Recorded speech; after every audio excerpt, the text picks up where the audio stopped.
इस कार्यक्रम के प्रायोजक हैं कृषि एवं किसान कल्याण मंत्रालय, भारत सरकार। हर जोखिम से निकल कर फसल आए, सुरक्षित हो जाए। फसल बीमा से हर किसान अब आत्मनिर्भर हो जाए। संकट के समय प्रधानमंत्री फसल बीमा योजना किसानों के लिए वरदान है। अब सूखा पड़े या बाढ़ आ जाए कोई डर नहीं, अब ओले पड़े या कीट पतंगे फसल खा जाए कोई फिक्र नहीं, क्योंकि हमने लिया है प्रधानमंत्री फसल बीमा। बुआई से फसल कटाई तक हर जोखिम का दावा, न्यूनतम प्रीमियम पर अधिकतम भुगतान का वादा। योजना से हर साल जुड़ रहे हैं 5 करोड़ से ज्यादा किसान। अब आपकी है बारी। नजदीकी कृषि कार्यालय, सहकारी समिति, बैंक शाखा, अधिकृत बीमा कंपनी या जन सेवा केंद्र में स्वेच्छा से करा सकते हैं पंजीकरण। फसल बीमा पोर्टल या फसल बीमा ऐप द्वारा भी कराया जा सकता है पंजीकरण। प्रधानमंत्री फसल बीमा योजना, आपकी फसलों का संपूर्ण सुरक्षा कवच। कृषि एवं किसान कल्याण मंत्रालय, भारत सरकार। कार्यक्रम किसान वाणी सुनिए सब बाण भैया ने रिसाले भाई की राम राम। कार्यक्रम किसान वाणी और भाई किसान भाई देखे हैं कि आजकल जो है ना सीजन गर्मी का चल रहा है भाई, इसमें जो है ना अपने आप को भी बचा के रखना है और साथ साथ में भाई हमारा जो पशुधन है उनका भी पूरा ख्याल अपना ही रखना है। क्योंकि भाई गर्मी के मौसम में कई बार देखा है कि जो हमारे पशु हैं गर्मी लग जाए भाई, गर्मी लग भी जाए तो माना पता क्यों कर लगेगा और इसके गिले गिले भाई फिर हम के उपचार करावेंगे। इन सारी बातों ने लेकर हमने भाई एक बातचीत भी करी आज भाई पशुओं का लू से बचाव किस तरह करना है। और हमने जो बात करी है वो रहे डॉक्टर सुनील दत्त, पशु चिकित्सक, राजकीय पशु चिकित्सालय दौलतपुर से। उनसे जानकारी ली है और भाइयों को सुनवा रहे हैं ये बातचीत। तो आओ सुनते हैं ये बात। तो भाई जिस तरह के जो गर्मियां हैं उस मौसम में जो है ना जो पशु हैं हमारे उनके कई तरीके से भाई देखभाल भी करनी पड़ जाए है। तो इसी तरह जो है ना आदमी का भी जिक्र करते रहे कई बार कि भाई जो गर्मी लग जाए तो के करना पड़ेगा। तो भाई गर्मी से बचाना बड़ा जरूरी हो जाए पशुओं को भी। तो पशुओं को बचावेंगे तो भाई कई बातों का ध्यान हमने रखना पड़ा है। तो भाई पशुओं में जो है ना कई तरह की जो है ना लक्षण भी दिखने लग जाए हैं कि भाई पशु में जो है ना जो लक्षण दिखे हैं गर्मी के मौसम में, तो हमने गर्मी में किस तरह उनको बचाना पड़ा है। तो इसी डाल जो है ना पशुओं को जो है ना गर्मी में बचा कर रखेंगे तो किसान भाई हैं या जो पशुपालक भाई हैं उनके भी जो है ना कई बार हम यही बातें बताते रहे हैं कि भी जो गर्मी लग जाए पशु को क्या करना चाहिए। तो भाई ये बातचीत करावेंगे थोड़ी देर में। तो भाई इससे पहले जो है ना हम चर्चा कर लें कि भाई जो डेयरी या मत्स्य पालन क्षेत्र है उसमें किस तरह भाई अवसर बनाएंगे कि जो डेयरी और मत्स्य पालन में तो भाई जो है ना पशु में जो है ना जिस तरह के देखा है कि जो भारत में जो डेयरी और मत्स्य पालन का जो हमारा क्षेत्र है बड़ा ही विस्तृत है। क्योंकि कई बार देखे हैं किसान भाई जो डेयरी का काम है वो खेती के साथ साथ कर दे रहे हैं और इसी तरह हम भाई खेती के दूसरे रूप में देखा है तो सहायक धंधे के रूप में मत्स्य पालन भी कर सके हैं। तो भाई दोनों ही जो उद्योग हैं यानी कि भाई जो अवसर मिला है इसमें आगे बढ़ने का। तो भारत की स्थिति का जिक्र करते हैं क्योंकि भाई जो भारत के अंदर जो भारत की अर्थव्यवस्था है उसमें डेयरी और मत्स्य पालन दो ही ऐसे क्षेत्र हैं जो सकल घरेलू उत्पाद में महत्वपूर्ण योगदान देवा है और भाई रोजगार के अवसर भी प्रदान करा है। और दुनिया में सबसे ज्यादा दूध उत्पादन करने वाले जो देश हैं उनमें तो हमारा जो देश भारत है वो ही आगे बढ़ रहा है। और इसी तरह हम भाई राष्ट्र निवेश में अगर बात करें तो भाई सुविधा उद्योग की रिपोर्ट के अनुसार जिक्र करें तो भाई 2021-22 में भारत में प्रतिदिन भाई 126 मिलियन लीटर दूध का उत्पादन हुआ है और इस तरह जो है ना वैश्विक उत्पादन में लगभग जो है ना 24.64% का योगदान रह गया है। और भाई अपने देश में डेयरी उद्योग जो है ना दुनिया में सबसे बड़ा उद्योग है क्योंकि जो ग्रामीण जो हमारी अर्थव्यवस्था है उसको समर्थन देने में बहुत महत्वपूर्ण भूमिका अदा करा है। क्योंकि भी जो छोटे जिम्मेदार हैं, छोटे किसान भाई हैं, अपनी आय में जो प्राथमिकता स्रोत के रूप में जो है भाई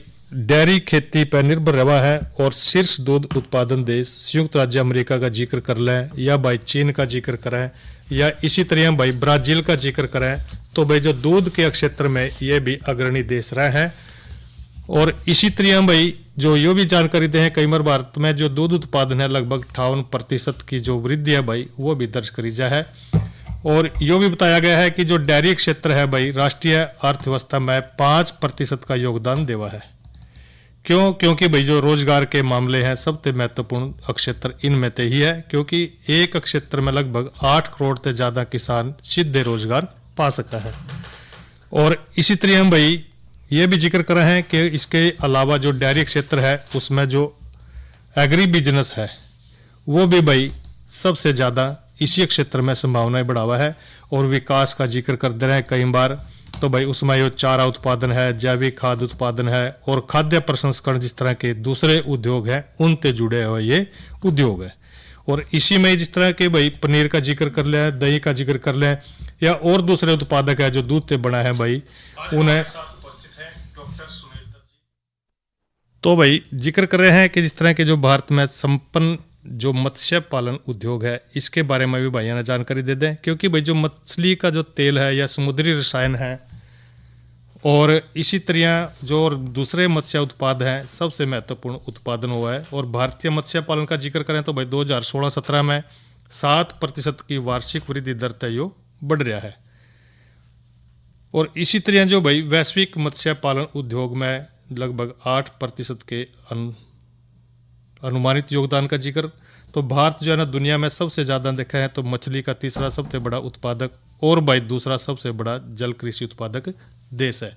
तो यह तो हमने जिक्र कराया कि भारत में जो डेयरी और मत्स्य पालन जो भाई क्षेत्र है उसमें बड़ी संभावनाएं हैं। और भाई एक सुनवाएंगे भैया ने बातचीत कि भाई पशुओं को लू से किस तरह बचाना है। आज हमारे साथ उपस्थित हैं डॉक्टर सुनील दत्त जी, जो पशु चिकित्सक राजकीय पशु चिकित्सालय दौलतपुर में कार्यरत हैं। डॉक्टर साहब, आज हम आपसे जानकारी लेंगे कि देखते हैं कि जैसे जो गर्मी का मौसम है दिन प्रतिदिन बढ़ता जा रहा है, इस मौसम में जो पशु हैं मनुष्य के साथ साथ वो भी बेचैनी की तरफ बढ़ रहे हैं। तो आजकल जो का जो मौसम रहा है वो है गर्मी का, और इस गर्मी के मौसम में पशुओं का लू से किस प्रकार से हम बचाव करेंगे, इस विषय को लेकर के आपसे जानकारी लेंगे। तो सबसे पहले आप हमें ये बताएं कि जो पशु हैं उनमें जो लू की समस्या है वो ऐसे कौन से कारण हैं जिनसे वो लगने की समस्या जो है ना बनी रहती है और पशुओं को लू लगती है, ऐसे कौन से मुख्य कारक है? आपने जैसे बहुत ही अच्छा प्रश्न उठाया है। पहले भी हमारे जो किसान भाई थे जिनको हम पाली कह देते थे, वो पशुओं को बाहर चराने के लिए ही लेके जाते थे। उस वक्त लू की समस्या जो है उनको इतनी देखने को नहीं मिलती थी आज के मौसम और आज के ज़माने के हिसाब से। उसके दो मुख्य कारण हैं। एक, जैसा कि गर्मी जो है पहले की हर साल दर बदर बढ़ती ही जा रही है, और हरियाणा जो है उसके कुछ शहर तो मुख्यतर जो लू की चपेट में आए हुए हैं। ऑरेंज अलर्ट जो है सरकार ने भी जारी किया हुआ है, तो वो पशुओं पर भी देखने को स्वाभाविक उसका असर मिलेगा ही। दूसरा ये है कि हमने भी धीरे धीरे अपनी जो नस्लें हैं जो यहाँ के तापमान और वातावरण के अनुसार ढली हुई थी, उनको छोड़ के अमेरिकन जिन्हें हम HF या संकर नस्ल की हम पशु जो हैं वो रखना हमने शुरू कर दिया है, जो अपने यहाँ के वातावरण के लिए ढले नहीं हुए हैं। दूसरा एक मेन कारण ये भी है कि हम बचपन में ही जो बछियां हैं उनके सींग जो है उनका रोधन कर देते हैं, उनका तल देते हैं, जो पहले कभी नहीं किया जाता था। वो भी पशुओं में जो है गर्मी का ही एक उनका अंग है, गर्मी से बचाव का, लू से बचाव का ही एक अंग है, ना कि वो मारने या उनके रक्षा के लिए काम आता है। जी डॉक्टर साहब, जिक्र करें सींगों का, सींगों का और कौन से मुख्य उपयोग हैं पशु के लिए ताकि उनको गर्मी से बचा के रखे? जी, सींग जो है हमें बाहर से सख्त दिखते हैं, वो एक घड़े की तरह है। जैसे कि घड़े में बहुत सारे छिद्र होते हैं, उसी प्रकार जो सींग का खोल है जो हमें वो उसमें भी बहुत बारीक छिद्र होते हैं, उसके नीचे पूरा एक नसों का जाल होता है। आप ये देखोगे कि जब हम पहाड़ों की नस्लों को देखते हैं, पहाड़ी गायों को देखते हैं, उनके सींगों का जो साइज है वो छोटा होता है। हरियाणा, पंजाब, यूपी में जब आप जाओगे तो सींगों का साइज यहाँ थोड़ा बड़ा हो जाता है, जो अपनी हरियाणा, साहिवाल इत्यादि जो नस्लें हैं। जैसे ही हम राजस्थान की थार पारकर या गुजरात की कांकरेज की नस्लों की बात करते हैं, सींगों का ना सिर्फ लंबाई बढ़ती है बल्कि उनकी मोटाई भी बढ़ती है। जी। और उसी प्रकार जब हम दक्षिण भारत में जाएंगे तो उनकी जो हालीकर, कंगायाम, अमृत महल और इत्यादि जो नस्लें हैं उनकी सींगों का साइज और ज्यादा बढ़ जाता है और मोटाई भी बढ़ जाती है। उससे ये होता है कि उनके शरीर की ज्यादा से ज्यादा गर्मी सरफेस एरिया बढ़ने के कारण शरीर से बाहर निकलती है और उनको बाहर दिन में धूप में भी खुले मैदान में चरने में कोई समस्या नहीं आती। जैसे ही हम अपने बच्चों बछड़ियों का सींग तल देते हैं तो उसके बाद आप ये देखते हो कि उनमें गर्मी की या लू लगने की शिकायत हमें ज्यादा देखने को मिलती है। जी डॉक्टर साहब, जैसे कि जो गर्मी का मौसम है, इस गर्मी के मौसम में ऐसे कौन कौन से मुख्य लक्षण हो सकते हैं जिससे जो किसान भाई हैं या जो पशुपालक भाई हैं कैसे पता लगे कि हमारे पशु को लू लग गई है? जो पशुपालक भाई, जो किसान भाई दिन रात जब पशु की सेवा में कार्यरत हैं तो उनको अपने पशु के सबसे पहले तो व्यवहार में ही दिख जाएगा कि इसने खाना कम कर दिया है जी। दूसरा कि ये मुंह खोल के सांस लेगी, गर्दन लंबी करके सांस लेगी और उसकी जो सांस की जो गति है, जो रेस्पिरेशन रेट है, वो भी तेज गति से वो सांस लेगी। दूसरे उसके मुख्य कारण होंगे कि मुंह से लगातार उसकी पानी की तरह ही लार गिरेगी। ये कुछ मुख्य लक्षण हैं जो उसमें आपको दूर से ही स्पष्ट हो जाएंगे। डॉक्टर साहब, और कोई मुख्य लक्षण ताकि जो किसान भाई हैं जल्दी पहचान सके? और मुख्य लक्षण ये है कि सबसे मेन जो है दूध की गिरावट होती है, बहुत ज्यादा दूध की गिरावट उसमें देखने को मिलती है। जब शरीर के हाथ लगाएंगे तो वो बहुत ही ज्यादा आपको गर्म महसूस होगा। वो छाया के नीचे जाना पसंद करेगी और बार बार पानी की तरफ जाएगी। चारा बिल्कुल नहीं खाएगी, भूख होने के बावजूद भी वो छोड़ देगी। और जब डॉक्टर को बुलाएंगे और टेम्परेचर अगर उसका चेक करवाएं तो शरीर का तापमान उसका 105-106 डिग्री से ऊपर ही मिलेगा। जी डॉक्टर साहब, एक बात और जानना चाहेंगे, जैसे कि अगर पशुओं को लू लग जाए तो हमें क्या क्या करना पड़ेगा? इसमें दो हमारे प्रभावी उपचार हो सकते हैं। एक, किसान भाई जब ये देखे कि हमारा पशु में अभी लू के जो शुरुआती लक्षण हैं, जो अभी हमने जिनका जिक्र किया जी, अगर वो हमें देखने को मिले तो किसान भाई अपने लेवल पे क्या कर सकते हैं कि सबसे पहले जो उसका चारा है, किसान भाई उसको ज्यादा से ज्यादा दिन में पानी पिलाएं, 4 या 5 बार कम से कम पानी जरूर पिलाएं, ठंडा पानी पिलाएं, ताजा पिलाएं। दूसरा, हरा चारा ज्यादा दें, सूखा तूड़ी का उपयोग कम से कम करें और चारा भी सुबह के वक्त, ठंडे वक्त जो 5 से 6 बजे के वक्त सुबह दें, दिन में कम से कम और ना के बराबर ही दें और शाम को आप 7 से 8 बजे के बाद ही उनको चारा दो। दूसरा ये है कि जब हम दाने की बात करते हैं या खल की बात करते हैं, वो हमें रात के वक्त ज्यादा देना चाहिए। 60 हिस्से रात के वक्त दो, सुबह के वक्त 40 हिस्से 6-4 की अनुपात में ही उसको दाना हमें देना चाहिए। साथ ही साथ हम अपने तरफ से ये उपाय कर सकते हैं कि अगर पशु को लू लग जाए, अगर ये लक्षण आ ही जाए तो हमें उस पे ठंडे पानी डालते रहना चाहिए, ठंडे पानी से नहलाना चाहिए।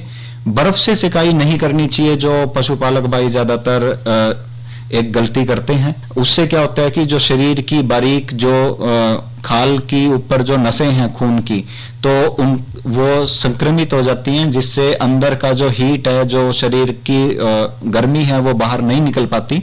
हमें एक सूती कपड़ा या सूती बोरी डाल के और उसके ऊपर सिर्फ ठंडा पानी लगातार पशु के ऊपर डालते रहना चाहिए। और जैसा कि हमने बात की कि सींग के अंदर जो सींग का खोल है, उसके नीचे पूरा कैपिलरीज का एक नसों का जाल है, वहीं से शरीर की गर्मी सबसे ज्यादा बाहर निकलती है। तो उसके ऊपर हमें ठंडे पानी का छिड़काव सबसे ज्यादा करना चाहिए। डॉक्टर साहब, पहले का जिक्र करते हैं, जैसे कि अब तो जो है ना समय आ गया, बदल ही गया पशुपालकों के लिए भी। पहले जो है ना गाय हो, भैंस हो, चाहे कोई भी पशु है, उसको जोड़ पे लेके जाते थे और वो अपनी मर्जी से ही बाहर निकलता था। वो ज्यादातर जो देखते थे ना, जो सिरक होता है ना, डुबो के रखता था। ऐसा क्यों? आपने पुराने जमाने का जिक्र करके यादें ताजा तो करवाई ही हैं, साथ में साइंस भी उसी बात को कहती है। साइंस अब ये मानने लगी है कि जो हमारे पुराने जो किसान थे, जो हमारे बुजुर्ग थे, जो उनका पशुपालन का तरीका था, वो ना सिर्फ व्यवहारिक था बल्कि वो वैज्ञानिक भी था। आजकल हमने मॉडर्नाइजेशन के, अब इस आधुनिकरण के युग में उन सब बातों को छोड़ने के बाद ही हमें ये दिक्कत आ रही है। जब हम पशुपालन कर रहे हैं तो हमें उनका व्यवहार भी समझना चाहिए जी। भैंस को जितना हम तालाब में जोड़ पे लेके जब जाते थे, वो जितना वो पानी में बैठती थी तो उनका शरीर का तापमान 4 से 6 डिग्री सेल्सियस कम होता था, जिससे उनमें ना सिर्फ लू का तो चांस ही नहीं है, बल्कि उनके दूध की उत्पादकता भी बढ़ती थी। जी डॉक्टर साहब। उसी प्रकार जब भैंस खुले में चरती थी या कहीं उनको कीचड़ मिल जाता था, जब वो उसमें लेटती थी, तो वो जो कीचड़ एक ठंडा लेप उसके शरीर पे होता था, तो उसका भी उसी प्रकार कई घंटे असर रहता था। जी। तो ये अब साइंस ने भी ये वैज्ञानिकों ने भी इस बात को सिद्ध किया है कि आजकल जो हम फुवारा लगाते हैं, जो पंखे लगाते हैं, उनसे ज्यादा जो उपयोगिता है लू से बचाने के लिए पशु के लिए जोहड़ है ना, उसको पानी में नहलाना, इन सब की ज्यादा है। अगर हम जब आधुनिक शेडों की बात करें कि हमने बाड़े में एक बहुत ही अच्छा पशु के लिए शेड बनाया हुआ है, जी बिल्कुल, तो उससे ज्यादा अगर बाड़े में एक पेड़ होगा तो पेड़ के नीचे 6 से 7 डिग्री टेम्परेचर जो है वो शेड के मुकाबले कम रहेगा। जी बिल्कुल। प्रकृति का कोई सब्स्टिट्यूट नहीं है, कुदरत ने जो एक नेचर बनाई, पशु भी हमेशा पेड़ की छांव में बैठना पसंद करेगा, ना कि बरामदे में, लेंटर के बरामदे के नीचे। जी डॉक्टर साहब, बहुत अच्छी जानकारी जो है ना आपने, जो है जैसे कि जिक्र ही करते रहते थे कि जो पशु है भाई वो ज्यादातर जो है ना जोड़ में नहा करके अपनी मर्जी से बाहर आता था। अगर हम उसको निकालने की कोशिश करते हैं तो फिर भी नहीं निकलता था। तो अगर मान लो कि पशु को लू लग जाए, हाँ जी, तो उससे बचाव कैसे करेंगे, क्या दें उसको? जैसा कि हमने अभी जिक्र भी किया था कि अगर पशु को लू लग जाए तो उसके लिए हम क्या कर सकते हैं कि एक तो उसको हमें ठंडे पानी से उसको बार बार लगातार नहलाना होगा। दूसरा, उसके शरीर पे हम कोई सूती कपड़ा या बोरी डाल के उसके ऊपर पानी का लगातार छिड़काव करें ताकि पूरे शरीर उससे तर होता रहे। तीसरा, हम ये कर सकते हैं कि हमारा जो गोंद कतीरा है, जो पशुपालक भाई अपने घर के नुस्खे, जो पुराने नुस्खे हैं जो वैज्ञानिक तौर पे सिद्ध भी हो चुके हैं, उनका उपयोग कर सकते हैं। गोंद कतीरा रात को भिगोकर सुबह 50 ग्राम गोंद कतीरा रात को भिगो दो एक बड़े पशु के लिए, और सुबह जब वो फुलावट में आ जाए तब आप उसको किसी गुड़ के साथ या खांड के साथ आप उसको दे सकते हो। उसी प्रकार हमें नमक का उपयोग जरूर करना चाहिए पशु के लिए, ताकि नमक शरीर में जाने से ना सिर्फ उसके शरीर की इलेक्ट्रोलाइट्स की पूर्ति होगी, बल्कि उसको प्यास भी ज्यादा लगेगी तो वो पानी खुल के पिएगा। जी डॉक्टर साहब, और जानकारी जो हमारे पशुपालक भाई हैं क्या देना चाहोगे, ताकि जो पशुपालक हैं या जो किसान भाई हैं वो अपने पशुओं को गर्मी के मौसम में लू से कैसे बचाएंगे और किस प्रकार से अपने पशुओं का ध्यान रखेंगे? सभी पशुपालक भाई, जैसा कि अब आधुनिकीकरण के कारण हमारे पास ज्यादातर पशुपालकों ने नए आधुनिक तरह के शेड बनाए हुए हैं। अब वो पुराने खुले जो हैं सिर्फ कुछ ही बड़े पशुपालकों के पास ही वो ऐसे बाड़े या वो सुविधाएं बची हैं। तो उस कंडीशन में पशुपालक भाइयों को मुख्यतः 2-3 बातों का जरूर ध्यान देना चाहिए। एक, अगर पशु के बाड़े में अगर हमने टीन डाली हुई है, या तो उसको जो है इंसुलेटेड जो गर्मी से बचाने की चादरें आती हैं वो डालनी चाहिए, या उसके ऊपर हमें कम से कम सफेद व्हाइट कलर का सफेद पेंट करना चाहिए ताकि कम से कम गर्मी अंदर आए। या डॉक्टर साहब उसके ऊपर पराली वगैरह बिछा दें? वो पराली वगैरह का जो एक लेयर है, पराली वगैरह की एक परत जो है, वो हमारी जो आजकल फॉल सीलिंग है उसका एक बहुत ही अच्छा काम करती है। टाट की या पराली की हमें एक पतली सी उसके नीचे एक जो छत है वो जरूर बना देनी चाहिए ताकि वो छत की गर्मी को नीचे आने से रोके। जी। दूसरा, इसी प्रकार पशु को हमें, जैसे हम ज्यादातर सुबह के वक्त नहला देते हैं, घर में ही हमारे होदी होती है, टुंटी आती है, तो पशुपालक भाई अपने बाड़े में ही पशुओं को नहला देते हैं। आजकल जोहड़ वगैरह जैसे कम बचे हैं या बाहर ना ले जाने की अलकस में अपने बाड़े में ही नहलाते हैं। तो शाम के वक्त कम से कम 4 से 5 बजे के बीच में पशु को जरूर नहलाना चाहिए, क्योंकि पूरे दिन की गर्मी जो है पशु के शरीर में इकट्ठी होती रहती है और उस वक्त वो शाम के वक्त ज्यादा इकट्ठी हो जाती है, तो उस वक्त हमें जरूर नहलाना चाहिए। तीसरा, इसी प्रकार जैसे हमने अभी बात की थी कि राशन में हमें ध्यान देना चाहिए, तो राशन हमें कोशिश करनी चाहिए कि चारा जो है हम ठंडे वक्त खिलाएं, सुबह के 5-6 के बीच में हम उनको खिलाएं और शाम को भी दिन ढलने के बाद 7 से 8 बजे के बीच में ही खिलाएं। उसी प्रकार जैसे बेल पत्थर के जो पत्ते हैं, बेलगिरी की अगर फल भी मिले तो उनका भी हमें उपयोग करना चाहिए। गोंद कतीरा के उपयोग की जैसे हमने बात की, वो हमें करना चाहिए। तो अगर एक पेड़ संभव हो तो वो हमें जरूर लगाना चाहिए। उसकी छांव में पशु जो है बैठ के बहुत ही आरामदायक महसूस करेंगे। तो इन कुछ बातों का हमें विशेष ध्यान रखना चाहिए, खासकर इस गर्मी के मौसम में। डॉक्टर सुनील दत्त जी, आज आपने बहुत अच्छी जानकारी हमारे जो पशुपालक भाई हैं या किसान भाई हैं जो पशु पालते हैं, जो उनके पशु हैं, उनको लू से बचाव के बारे में इतनी बढ़िया जानकारी आपने दी। इस जानकारी को देने के लिए आपका बहुत बहुत धन्यवाद। धन्यवाद। अभी किसान भाई सुन रहे थे बातचीत कि भाई पशुओं को लू से किस डाल बचाना है। और भाई ईब थोड़ा सा जिक्र कर लें मौसम का भाई, क्योंकि मौसम भी जो है ना गर्माइश पकड़ गया है और लू का जो है ना प्रकोप पूरा बढ़ गया। तो भाई आज के तापमान का जिक्र करें तो भाई आज का अधिकतम तापमान रहा 44 डिग्री, न्यूनतम तापमान 31 डिग्री सेल्सियस। और कल हम भाई इसी डाल का रहेगा, यानी कि भाई अधिकतम तापमान 43 डिग्री सेल्सियस, न्यूनतम तापमान 30 डिग्री सेल्सियस। और भाई कल का कार्यक्रम रहेगा अन्नदाता, और उसमें हम चर्चा करेंगे खेती में नई उन्नत तकनीकियों के बारे में। और आज की नसीहत में बात करेंगे छोटे फलदार पौधों का लू से किस तरह बचाव करना है। साथ में जानकारी देंगे भाई केंचुआ खाद किस डाल बनानी है। और भाई ईब कराएंगे भाइयों का मनोरंजन। तो आओ सुनते हैं पहला ये रागनी।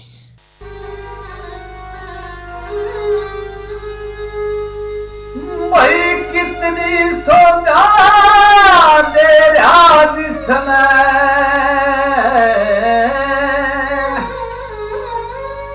जगत सरावे से,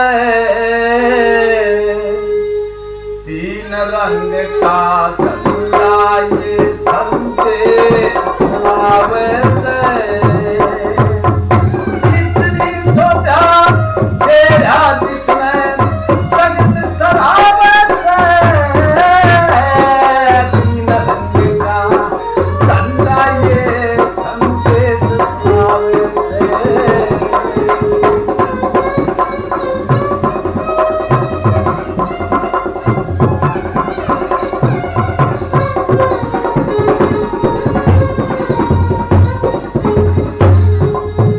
भाई रंग के सरिया इस धंधे मन शान दिखाई देते, शहीदों का देश हिंदुस्तान दिखाई देते।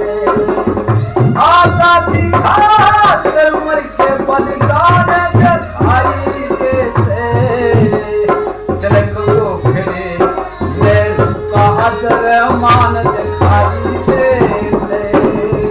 आजादी की रक्षा करना जान सिखावे से, तीन रंग का झंडा ये संदेश सुनावे से।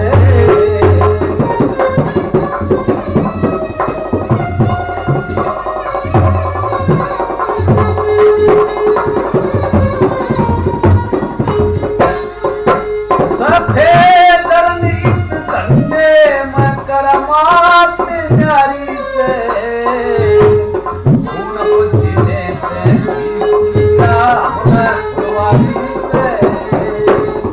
जीवा उसी ने तो या बात भारी से, जनता इसने अपनाए जो खड़ा पुजारी से।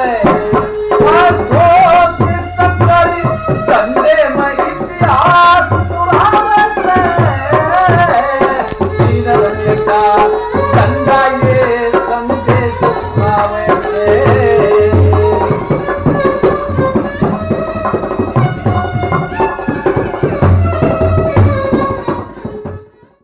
और भैया ने ये तो सुनी रागनी, गायक कलाकार थे सत्यनारायण वशिष्ठ और चांद सांवरे। और भाई थोड़ी जानकारी देते भैया ना बीज बैंक के बारे में, क्योंकि भाई बीज बैंक यानी कि भाई बीजों को आपने सुरक्षित भी रखना है, क्योंकि भाई बीज जो है ना जिस तरह के कई नकरा हैं कि भाई कद काम आ जाए, तो हर दूसरी चीज़ की तरह भी बीज की समय के साथ भाई खराब हो जाए और ये अनुमान लगाना बड़ा मुश्किल हो जाए कि भाई कोई बीज कितने टाइम तक व्यर्थ रहेगा, कितने टाइम तक वो सही रहेगा। तो इसके लिए भाई प्रतिष्ठित बीज बैंक भंडारण के दौरान अंकुरण क्षमता की निगरानी करना है। जबकि बीज के अंकुरण का प्रतिशत भाई एक सीमा से कम हो जाए। तो भाई इसका मतलब ये है कि भाई जो बीज बैंक है उस ऐतिहासिक और सांस्कृतिक मूल्य को संरक्षित करने का एक तरीका प्रदान करा है। तो भाई बीज अनुसंधान के लिए भी जो है ना यही बात रखा है ध्यान में कि भाई बीज जो है ना जनता को कितना लाभ पहुँचावा है, क्योंकि बीज जो है ना बीज के गिलना ही जो है ना पौधे पैदा करे जाए, तो भाई इसका संरक्षण रखना बड़ा जरूरी हो जाए। और भाई एक नई फसल नई उमंग में बात कर लें, धान के स्वस्थ पौध तैयार करने में के बातें अपना ध्यान रखनी है। सबसे पहली बात तो यह है कि भाई बीज का चुनाव आपने बढ़िया करना है। अगर खुद का जो बीज रखना हो तो भाई ऐसे खेत लें जिसमें बीमारी न रहे। और भाई बीज का उपचार आपने जरूर करना चाहिए, क्योंकि जो बीज ना बोवेंगे तो बढ़िया बीज बोवेंगे तो बढ़िया फसल पैदा होगी। तो किसी खुले टब में या भाई बासण में 10 लीटर पानी में 10 ग्राम एमिसान या भाई 10 ग्राम कार्बेंडाजिम लेकर 2.5 ग्राम पोसामाइसिन लेकर इस घोल में 10-12 किलो बीज भाई 24 घंटे तक आपने भिगोना है। और बीज की जो है ना भाई मात्रा देखनी है कितनी लेनी है, क्योंकि किस्मों के आधार पर निर्भर करा है। बोनी किस्में तो 10-12 किलोग्राम बीज भाई, और बासमती धान के लिए 8 किलोग्राम स्वस्थ बीज आपने लेना है। और भाई कई बार जो है ना इसमें सूत्रकृमि का नियंत्रण भी बड़ा जरूरी हो जाए, क्योंकि धान की जड़ में सूत्रकृमि की जो समस्या है लगातार बढ़ती रहा है। तो सेम वाले जो हमारा क्षेत्र है भाई उसमें समस्या ज़्यादा देखने न मिला है। तो परजीवी सूत्रकृमि जड़ों के अंदर भाई घुस का पूरी बढ़वार के समय तक जो फसल की जो है ना काफ़ी जो है ना नुकसान कर दे है। तो इस करके भाई आपने ध्यान रखना है। तो खरपतवार भी भाई आपने जरूर ध्यान रखना है कि कई बार जो पौध बोआ है उसमें खरपतवार जो है ना ज़्यादा पैदा हो जाए, तो उसके लिए अपना नियंत्रण करना क्या करना है। पौधे की बिजाई के भाई 1 से 3 दिन के बाद 600 ग्राम सोफिट लेकर भाई प्रति एकड़ को 60 किलोग्राम सूखी रेत में मिलाकर और भाई फिर अपना वो डालना है। 80-90% जो खरपतवार है इससे जो है ना वो काबू में आ जाएंगे। तो ये तो जिक्र कर लिया आपने भाई, क्योंकि भाई जो खरपतवार नियंत्रण है पौध के में बड़े जरूरी हो जाए। और भाई ईब जो है ना थोड़ी जानकारी देते किसान कॉल सेंटर के नंबर की, और वो रहा हमारा 1551। तो भाई इसी के लिए कार्यक्रम जो किसान वाणी है भाई यही संपन्न हो रहा है। साले भाई ना देव इजाजत, अच्छा भाइयों राम राम। इस कार्यक्रम के प्रायोजक थे कृषि एवं किसान कल्याण मंत्रालय, भारत सरकार। अरे अरे अरे क्या कर रहा है? इधर इधर इधर हम बोल रहे हैं तेरे बीजू का। उतला बोल रहा है? पक्षियों से तो हम खेत को बचा लेते हैं, पर इन घातक रसायनों से कैसे बचाएं? मतलब? देख बेटा, तू जो ये अंधाधुंध रसायन मिलाता है ना, मिट्टी की सेहत बिगड़ने लगी है। और जब माटी ही कमजोर पड़ जाएगी तो उपज कैसे सेहतमंद होगी? अरे पहले ऐसा नहीं था। पूछना अपने बड़े बुजुर्गों से, कैसे फसल लहलहाती थी, शुद्धता झलकती थी। हाँ, माटी भी तंदुरुस्त और लोग भी। अरे अब पहली वाली बात कहाँ? पर अब तो सभी डाले हैं। सब नहीं, आज भी लाखों जागरूक किसान परंपरागत विधि से फसल उगा रहे हैं। खर्चा कम और उपज की कीमत भी बेहतर पा रहे हैं। सच है? रे बेटे, एक्सपीरियंस से बता रहे हैं, धूप में बाल सफेद नहीं किए हैं। हाँ। ठीक है भाई, मैं भी आज से जैविक खेती शुरू करूंगा। माटी से प्रेम की परंपरा है, परंपरागत खेती।